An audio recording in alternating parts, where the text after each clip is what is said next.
Right now, we do have IRVs that are in there, very few, but enough to support the search and rescue of the fire departments and police departments and everybody that's in there, all of the emergency personnel. We're there now serving and helping meet their needs, as well as the shelters we have open. And we not only help with the food, but we also help with people who are struggling with this. We have mental health people there, we have nurse people there. There are just a lot of different areas that we help with. Are you guys going down on this particular trip? No, we won't be going on this particular one. We did ready the feeding vehicle ready to go though. Okay, and what all did that involve? It requires an inspection to make sure everything's ship shape, oil check, gasoline filled up, tires filled, all the supplies on the truck and ready to go.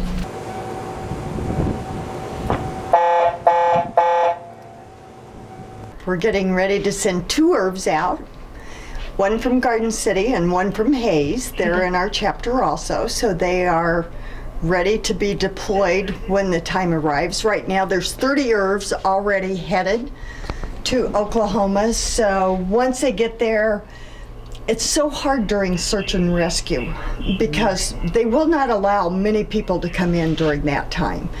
And so it's hard to know how many to get in there yet, but we have another large amount of IRVs that are going to be headed there within today, tomorrow, in the near future. Okay. And how many volunteers will go, like we're on this first trip, for instance? Oh, we don't, at this point in time, we don't really have a clue. It's, we're all in different positions, so it depends on what is needed at that particular time. Okay. It could be as many as, you know, as few as 2, it could be as many as a dozen at a time. It just depends. Okay.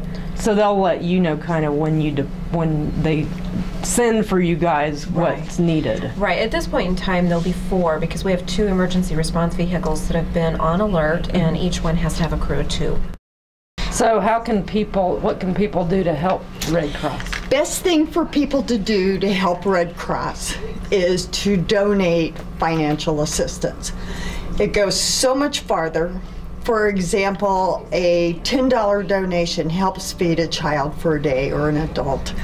$10 plus $10 adds up tremendously in an event like this when a lot of people are helping. It's easier for us and less expensive with donated items and the price that we get for large amounts. So you're helping the victims already.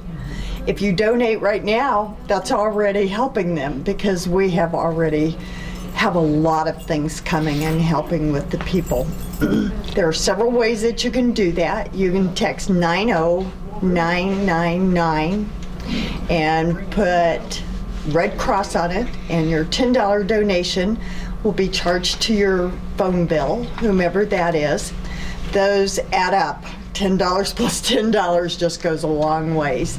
You can get on the website, which is redcross.org, and donate now, or check out anything that's going on and more. We continuously post it to that, or you can donate to the local Red Cross chapter, which here in Garden City is 210 Fulton Terrace.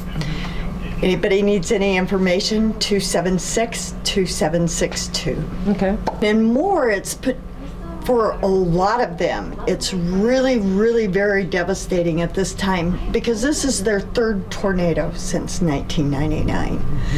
So many of them are looking back at what has happened over the years, and they mentally, it has taken its toll on them as it would anyone. But after going through 3 of them, I cannot even imagine. Our hearts only go out and our sympathies to all of those affected down there, and hopefully we can help make a difference in their lives.